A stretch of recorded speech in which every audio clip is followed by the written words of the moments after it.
Magandang umaga po sa inyong lahat. Narito na po ang maiinit naming balita.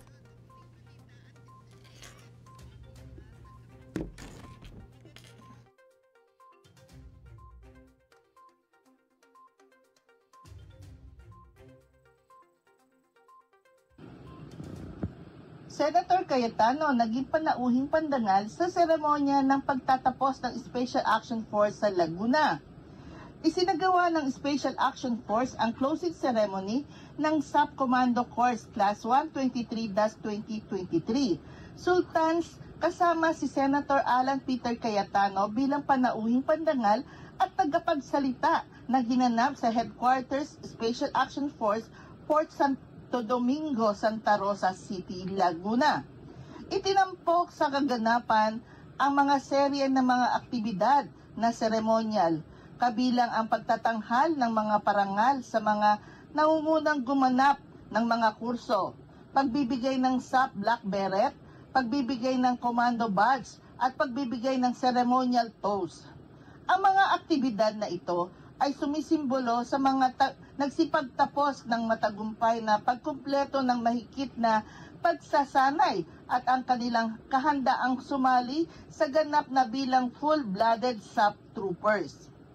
Ang mga SAP Commando Corps Class 123-2023 Sultans ay binubuo ng 161 na mag-aaral na nakapagtapos ng 12 months na mahigpit na pagsasanay. Si Senator Cayetano ay nagbigay ng parangal na kasapian ng klase bilang pagkilala sa kanyang walang tigil na suporta at pangako sa kapakanan at pag-unlad ng Special Action Force. Narito ang mensahe ni Senator Cayetano kaugnay sa nasabing kaganapan. Kailangan talaga tuloy-tuloy yung suporta sa ating pulis, not only sa training, sa equipment, but unlike ordinary civil servants na pwedeng nag-iisip din tayo na paano palakihin ang kita para sa pamilya, ang militar, police, coast guard, bumbero, BGMP, kailangan nakafocus parati sa kanilang trabaho. So I will continue to push na yung kanilang allowances, benefits, kung hindi man sweldo, ay tumaas pa rin. So thank you for being here. I'm sure they appreciate the support. Dagdag pa niya, nagpahayag siya ng taus-pusong pasasalamat sa pagiging honorary members ng Class 123-2023 at SAP sa kabuuan at pinahihintulutan siyang manumpa ng SAP Black Beret Creed ng mga nagsipagtapos. Ang kaganapan ay nagha-highlight sa mga ligtas sa patuloy na pangako sa pagbuo ng mataas na bihasang tauhan na nakatuon sa pagprotekta sa bansa at mamamayang ito.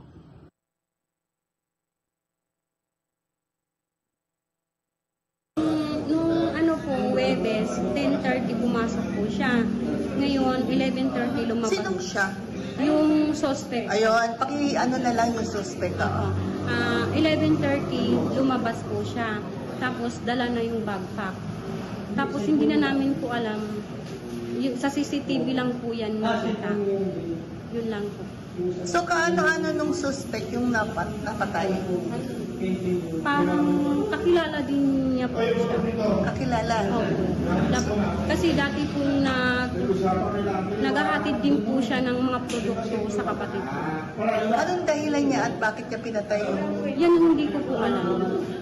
So saan niyo natagpuan yung bangkay? Sa loob po ng kwarto niya. Nakita po, nung pinakatok na po siya ng kapitbahay niya, open kasi yung aircon, 2 araw na po. Tapos nung Sabado, pinakatok po siya, hinahanap kasi magbabayad na sila ng tubig, kuryente. Hindi po siya nagre-response pero bukas po yung pinto. Tapos ngayon, tinawagan yung may-ari ng bahay. Tapos, tinawagan, binuksan yung pinto ng kwarto. Doon po nakita po siyang wala ng buhay. Kanina nakita ko kayo, may inalungkat kayong mga bag. Ano yung inalungkat niyo? Yung gamit niya po, nakinuha nung biktima. Oo. Yung suspect po. Yung cellphone, may laptop po yun, tsaka yung bag, at saka pera po. Kasi sabi po ng barko, ng mga kasamahan niya, 50 plus yung puhunan niya 70. Higit po 200, kulang-kulang mga 300. So, hindi nyo alam kung ano ang relasyon niya doon sa biktima at suspect? Hindi ko po alam. Hindi nyo alam. Kasi may ano po yun eh, may boyfriend po yun.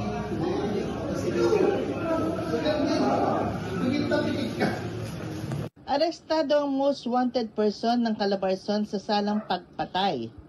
Nagsagawa ng manhunt operation ang Santa Rosa Police upang dakpin ang isang lalaki na hinihinalang pumatay sa isang lalaki. Kinilala ni Police Lieutenant Colonel Dwight Ponte, Chief of Police ng nasabing lungsod, na ang suspect na si alias Will, 29 anyos, nakatira sa Barangay Poblacion, Calamba City, na kung saan siya ay naaresto sa Barangay Balibago. Isinagawa ang nasabing operasyon sa bisa ng warrant of arrest na inilabas ni Honorable Hill Jude Franco Santa Maria Jr., presiding judge ng RTC Branch 102, Santa Rosa City, Laguna. Nahaharap ang akusado sa kasong murder na walang kaukulang piyansa. Samantala, napag-alaman din na mga otoridad na may nakabinbin na kasong murder ang suspect noong November 2019 na may kaso ring murder. Nabawi rin ng mga kaanak ang ilang mahalagang gamit ng biktima. Sa ngayon, ang suspect ay kasalukuyang nasa kustodya ng Santa Rosa CPS at agad namang inimpormahan ang korteng pinagmula ng warrant of arrest sa pagkakadakip ng akusado.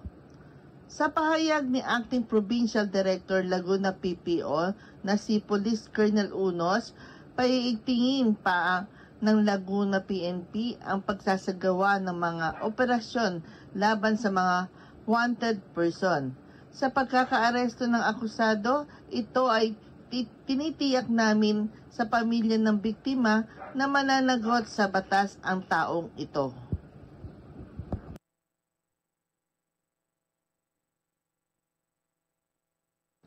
Ika-163 taong anibersaryo ng kapakanakan ni Dr. Jose Rizal, ipinagdiwang sa Calamba. Ipinagdiwang noong nakaraang June 19, 2024 sa lungsod ng Calamba, Laguna ang bayang sinilangan ng pambansang bayanin Dr. Jose Rizal ang ika-163 taong anibersaryo ng kanyang kapakanakan.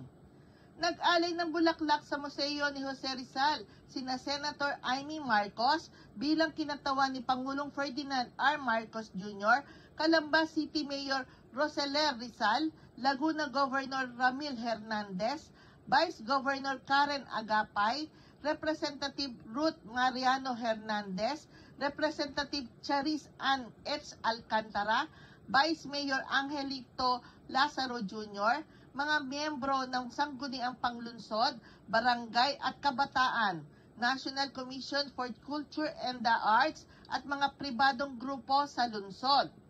Dumalo rin sa pagtitipon ang mga nabubuhay na kaanak at angkan ni Dr. Jose Rizal sa pangunguna ni Gemma Cruz Araneta na nagbahagi ng kanilang mga kwento tungkol sa pambansang bayani at sa kanyang pamilya.